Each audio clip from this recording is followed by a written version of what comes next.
So I wanted to talk about something that I've been perceiving for a very long time. And I started to call these so-called humans non-real humans. That was just my term for them. And when I was talking about them with one of my students, he was like, oh yeah, NPCs. And I didn't even know what that was. Now I'm realizing that that's a pretty commonly used term, non-playable character in a video game. So I'll tell you what I perceive. First of all, I noticed that there were a lot of people who had rote behaviors and rote thoughts and had very low consciousness, and it was really frustrating to deal with them. They are the kind of person who talks to you nonstop, and when you try to leave and hint, they might even do something like grab your arm so you can't leave and just keep talking to you and drain you of your energy. Do you know someone like this?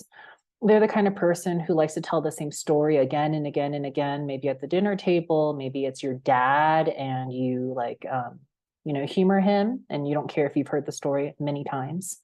You might have no boundaries and consider yourself an empath and give yourself an excuse and say something like, well, each time I hear it, I hear something new. I learn something new, you know? The thing about NPCs or non-real people is that there are like 1,000 of them to one real person. So if you are one real person, you're surrounded in your life, most of your family members, if not all of your family members, are going to be non-real people. Almost everyone you interact with in your day-to-day life is going to be a non-real person. You're going to feel really excited when you meet a real person because you're going to feel understood in a way that a non-real person can never understand you.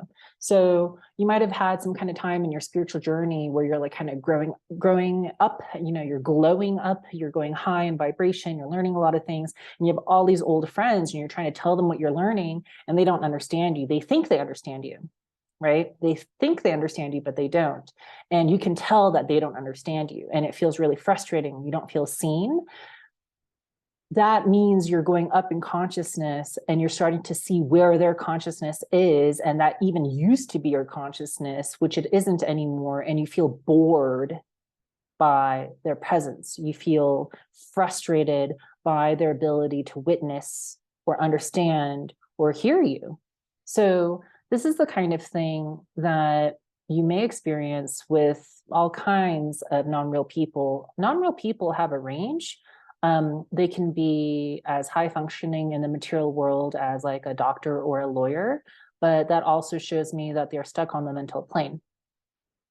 A non-real person can be as like robotic and low consciousness as someone having an extremely menial job with very repetitive tasks, and they seem to not care. So they're using their body for physical labor, and through this physical labor, earning like money points in the material world and using those money points to then take care of their basic needs and entertain themselves. So someone like this is probably stuck on the physical plane. So that's an even lower consciousness level than someone stuck on the mental plane. Both kinds of non-real people are going to frustrate you or bore you over time. And the main thing is they won't understand you spiritually, because a non-real person's type of spirituality is, again, stuck in either the physical, mental, or emotional plane. So they might have a received religion based on the culture that they are born in. And they're going to think that that is their true spirituality. Like if you talk to them about spirituality, they'll probably talk about the relationship to God based through the filter of what they've learned through their family and the religious center that they go to. The spirituality of a non-real person is robotic. They won't think it's robotic. They'll be really offended if you said this to their face. But they don't see how strong their own ego is. Not to say that these people are narcissistic, they can be, but the ego is just a sense of who you are. And so the sense of who they are is so strong. They're born into, let's say, a Christian household. And so their sense of God is filtered through what they learned and their the thought structure, and therefore the emotional resonance that is false, but that's what they feel in their body. So if they feel God's presence, it's going to be something that was filtered through a received structure. Non-real people do not originate. Non-real people can even create art and it looks like they're originating. They may, design clothes and it looks like they're originating, but they don't truly originate. They don't revolutionize things. And in fact, if they do anything close to this, it's going to be in a field that is based on the physical, mental, or emotional plane.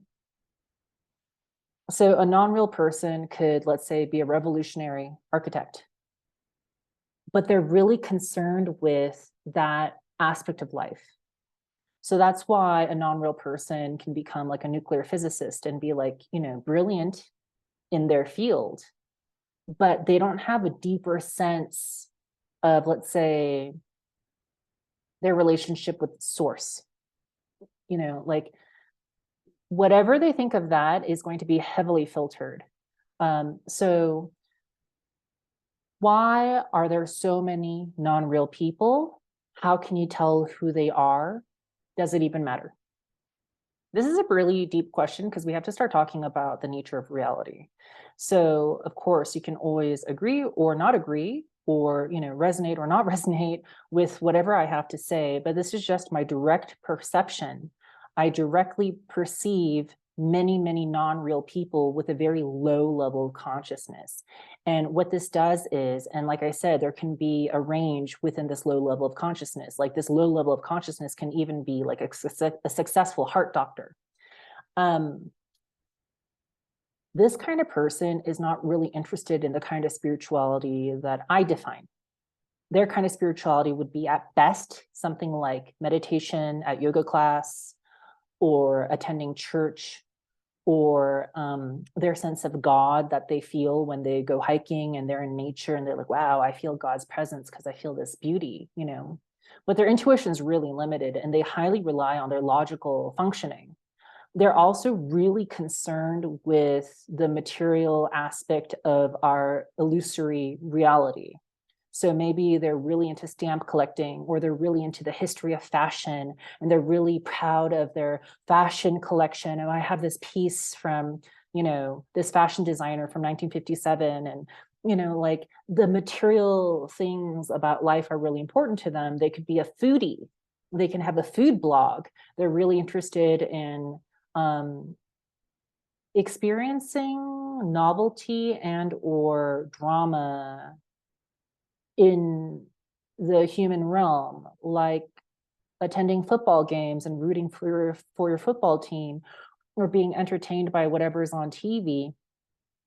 Non-real people are easily swayed. So they might get really caught up in politics or really caught up in what they are programmed to look at on the news, this kind of thing, and they can't sense what's real. So a non-real doctor, for example, they might be have like a really prestigious education and be well regarded in their field, but whatever they innovate can only come from the material building blocks that they were taught. So they can't see the falseness within the medical industry. They can't feel it and they can't go beyond it. They can't transcend. So for me, the kind of spirituality I talk about is the kind of spirituality that requires you to be, number one, a real person, which means you actually have intuition that is your connection to what you can call source or the void, the universal creative energy that is behind this illusion that we are conscientiously partaking in this illusion, knowing that we're dreaming. A non-real person will never feel this, can't have any sense of it. It's kind of like when you're dreaming, right? When you're at night dreaming in bed and you have some sort of storyline in your dream, the characters you interact with, do they know that they're in a dream?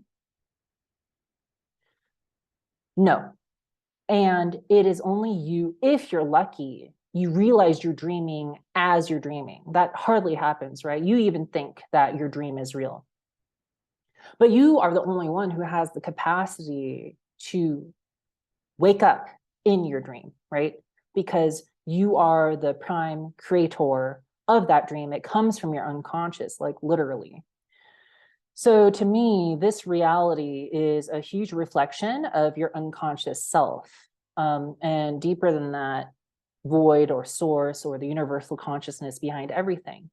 And so it's interesting in that everything you interact with, whether it is a brick or a blade of grass or a horse, all of these objects and beings are having a spiritual experience. Like the dirt on the road is having a spiritual experience because that dirt is still a manifestation of the universal consciousness. Just so are you, you know. But there's a difference between your experience and the experience of the dirt. There's a huge difference between your experience and the experience of the non-real human. The non-real human is as spiritual as a horse. But can the horse have the kind of spiritual journey that is available to certain real humans? No, not in this dream, not in this illusion, not in this dimension. In other dimensions, who knows, right? So this kind of spirituality I'm talking about requires you to be a real human, therefore have your intuition functioning. So you could be a real human with bad intuition because you think too much. So that's a whole other thing. I mean, there's a slippery slope. If you are born a real human, you can become a non-real human. I've actually seen real humans so undedicated to their spiritual growth that they squander whatever talent or capacity they have, and they choose to go back. They choose to be enslaved, they choose to be programmed, and they choose to become a non-real human through their karmic actions, like your actions and their consequences. So through the karma that they like create for themselves, through their choices, which are usually based out of fear and laziness, they choose to, let's say, lower their vibration and consciousness to match that of their family. They're afraid to go beyond what they know. They overly rely on their logic, and therefore they can't trust their intuition, and their intuition pretty much stops working. They can't tell the difference between something that's true or not true because their intuition is not working. And so people with a lot of spiritual potential can just waste it and do dumb things like too many psychotropic drugs that blast holes in their aura, and then they start to have no more aura. And just become a non-real human and become robotic and start to have loops, you know, loops in the way that they think, and therefore loops in the way that they behave and feel. So you ever have a friend who, this is a classic one. You ever have a friend who broke up with their boyfriend, or the boyfriend broke up with them, and they can't stop talking about it, you know? And they might tell you different stories or even the same story, and they tell you way too many details, like details you don't need to know, and it's a waste of your life to hear them. And they're in this like loop, you know, it's an emotional loop, and they can stay there for like 6 years. You know what I'm talking about, right? So a non-real human is stuck in their loops. And the more you do not conscientiously follow your spiritual path, if you're a real human, the more likely you're going to end up a non-real human. So there are many non-real humans that just populate this illusion, just like there are many, many illusory characters that populate your dreams. There are as many as you want, right? But in your dream, you are the only character with some level of consciousness that in your dream, you kind of forgot you're dreaming, but you could wake up. So in this reality, it's similar. There's a parallel where if your intuition is open, which means you have to follow it, if you stop following your intuition, if you doubt it, if you overly rely on logic, you're going to like kind of get stuck on the physical realm or the mental realm. Then you can have a unique experience of void. It's a collapsing of your ego. It's a collapsing of what you experience reality to even be, and definitely what your self is. There's a sense that you know that this is not real. It can feel real, but just like a very good VR situation, there's a fooling of you through your sense faculties, you know, your sight, your hearing, your taste, etc., but not your intuition, because your intuition can feel the truth. So you can kind of feel the substrate behind this illusion. This is a spiritual experience that is only available to real people. And most real people don't even know how to get there. But the non-real person has no chance of getting there. So why is this the case? I mean, well, why are there so many characters in your dream and you're the only real person dreaming? You know, I mean, it's sort of like a setup in a video game. Why is there like, you know, one person who's controlling their character and all the other characters are just, you know, background, you know, like kind of creating the world to make it seem more real. A long time ago, I used to tell people, you know, there are just certain people who like their job in life is like to be in the background of a video game and carry a watermelon in the market from this spot to that spot and back again. And that's all they do, you know? And this happens in real life. The consciousness level is so low that that's all they can do and they don't mind. So here's a little diagram of the physical, mental, emotional, and spiritual levels of being. And so the non-real people are stuck in the first three. So if you're stuck in the physical, then perhaps you're really disabled. You're really addicted. You care about sense pleasures like eating, like watching entertainment. You like to walk your dog and make your whole life about your dog, and you know, repeatedly dying and coming back to life in order to refine yourself, to find your true self and have self-integrity is the last thing on your mind. You'd rather go hiking every weekend and, you know, have your subscription to REI. That is the outdoors sporting goods store in the United States. If you're stuck on the mental realm, you might be like a really well-known physicist. You might be a very accomplished doctor whose medicine you practice is what you received. You did not originate. You did not see through the lies in the medical industry. You're not truly treating people from a place where you kind of like invent a kind of medicine. You only practice what you learned. The people stuck on the mental realm are really happy to know all the little tax loopholes and do little things to kind of maximize what they consider their level of energy points in the kind of life that they perceive and live in. So if you love to like maximize your money by doing little things that you know, like the governmental laws better than other people, and that just makes you happy, and you labor mentally, you're a programmer, you do computer stuff, you labor mentally, then you're probably stuck in the mental realm and you're probably considered smart by society. But again, there's very little origination. And if you're originating, it is only through the tools given to you and the reality given to you by the industry already. You're not seeing through it. You're not breaking it open. You're not taking it to like a new level of being. And, you know, there's no transcendence in the mental realm. It's kind of being the best at the limited capacity you're born into. And you can't tell that there is a limit. You don't have as strong a sense of that there's something wrong. You know, real people sense that there's something wrong. They sense that there's something wrong with all of society.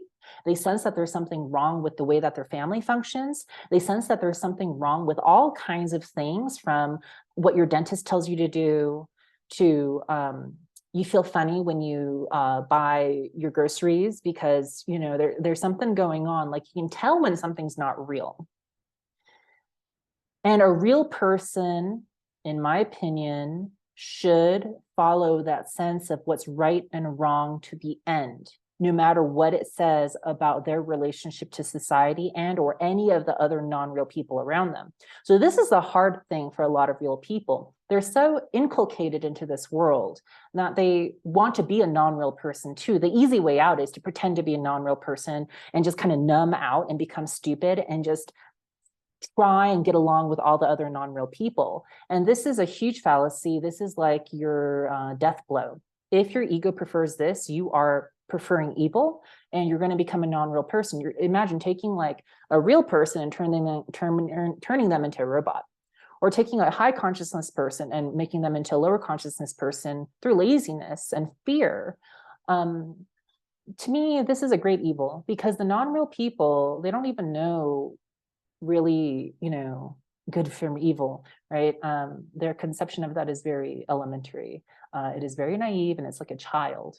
And for them, obviously, evil is on the outside, and it looks like something from Mordor or something like that. The real person knows, but they need to have some kind of discipline to be able to, on the internal, stay in the good, which is life affirming, which is with truth, to not speak with a lie. So a non-real person will say a lot of things that they heard and they just regurgitate, and they probably repeat themselves a lot. Like that friend I was telling you about who just broke up with her boyfriend and just can't stop saying the same thing. A non-real person's like this, but a lot, a lot of those things are lies because their emotions are not their real emotions. Their emotions are, you could say, programs, you could even say implants, because non-real people are vectors for psychic attack. But their emotions are kind of like this manufactured, self-created repeating loop that they like, because they like that vibration. Non-real people are stuck in a lower vibration. So if they like fear, then maybe this person gets stolen from all the time, or they find boyfriends who cheat on them all the time and they start to not feel safe. If they like fear, they might like scary movies or go the narcissist route and scare other people. And it can be as simple as showing up late all the time and not making your time appointments. The element of surprise, you take energy from other people. So non-real people kind of live in a kind of unconscious evil. They are outside of their boundaries all the time, and they make you outside of your boundaries all the time. So a real person interacting with a non-real person feels violated all the time. So I think you know what I mean. It's like when, you tell your mother-in-law who lives really nearby, could you please only visit on Tuesdays and Thursdays, because you dropping by unannounced every single day of the week is just too much for me and my boundaries. I love you, you're welcome, but only please come on Tuesdays and Thursdays. And then your mother-in-law drops by anyway on a day that is not a Tuesday or Thursday. And you're like, I told you Tuesday and Thursday. And she's like, well, I was nearby, Can you understand how this can happen based on someone's consciousness level? So the lower your consciousness level, the worse you are at boundaries, the worse you are at feeling your own, defending your own, and feeling other people's and defending them, or even thinking that they're important. So the lower consciousness mother-in-law heard you state your boundaries, but she has no capacity to really respect them. It doesn't matter if you're like blue in the face telling her repeatedly, she's probably going to violate your boundaries because she literally doesn't even understand. So the lower in consciousness you go, the kind of stupid you get. And these stupid people can be really highly educated, but there's a sort of like a truth stupid, there's a spiritual stupid, there's an integrity stupid. It's really important for the real person to uphold their truth based on their intuition and their connection to their knowing the deeper reality of everything, which for me is that this is an illusion, is very obvious. If you don't do this, it's like you lost or you failed, like it's more egg on your face if you're a real person, basically choosing to become a non-real person, as opposed to a non-real person failing to become a real person. It's impossible for them. So to me, the reason why there are so many non-real people out there is they're part of this makeup of the reality that you're living in. They're just a part of this dream. They're just characters in this dream. And they're to help you practice feeling your boundaries. Because if you just live one in nature and you're the only human around, unless, nature does something to really violate your boundaries, like you're too cold that day or whatever, you're not going to have these social interactions to practice what your boundaries are. Whereas if you are a real person and you run into non-real people all the time and they do dumb things like, you give them $1 at the store, or so something costs 99 cents. and you give them $1 at the store and they don't think the penny is important, so they just don't give you the penny back. And you have to like fight for the penny or something like that. Or you have that mother-in-law who comes whenever she feels, or you have that friend who talks too much about her ex-boyfriend. She just needs to fucking shut up, you know? Like, you need to practice your boundaries with these non-real people all the time, and it's really frustrating. To me, this really helps you feel what your true spiritual path is, because it's going to feel very different. Being in your boundaries, being on your spiritual path is going to feel very, very different. And unless you had that difference in feeling, you wouldn't even know where to go, because the path is not written on the ground for you, right? It's not like a path painted on the ground that you just simply follow and walk. The path is a vibrational feeling that you follow in your day-to-day life. It's as simple as, how clean is your house? Not so clean? Are you living in your integrity? How are you making money? Are you mentally enslaved? Physically enslaved? Then probably not your integrity. For a non-real person, that's fine, because that's just all they do. They take the watermelon back and forth, right? But for a real person to be enslaved mentally or physically or emotionally, that's on you. You know, if you're addicted to a drug, if you're addicted to entertainment, if you're addicted to not feeling your feelings, if you're addicted, you're not being in integrity with yourself. To be a non-real person takes an incredible amount of discipline and self-awareness. And without these non-real people testing you all the time, you don't get to practice that self-awareness. You don't get to practice that discipline. And yeah, you're going to have to go against society pretty much all the time. And you're going to have to make these non-real people uncomfortable all the time. But you know, what's really interesting is like, because non-real people usually don't feel your boundaries the way that you do, when you have to like really defend your boundaries and do the thing where you make them feel uncomfortable, they won't take it the same. Like the kind of person who grabs your arm and keeps talking to you nonstop so that you can't leave. If you literally just like take their arm off and walk away, they're not going to consider that violent, because they're not that conscious. I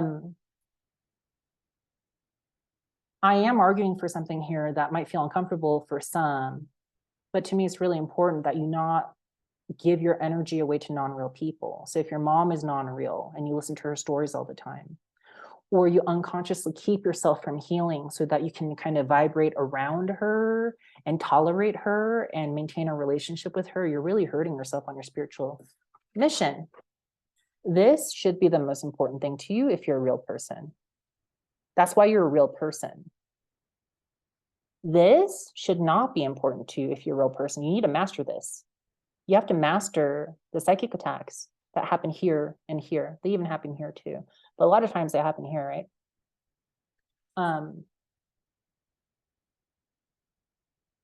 If you can recognize who are the non-real people in your life, then you have to make yourself primary in your interactions with them, which means your boundaries are more important. So whatever that is, you have to defend it with your life. If you make the boundaries of the non-real person more important, then you're being stupid and you're not living your spiritual mission, and you're slowly making incremental choices to make yourself non-real as well. Okay. That is enough for today. Thank you for listening. See you next time. Bye.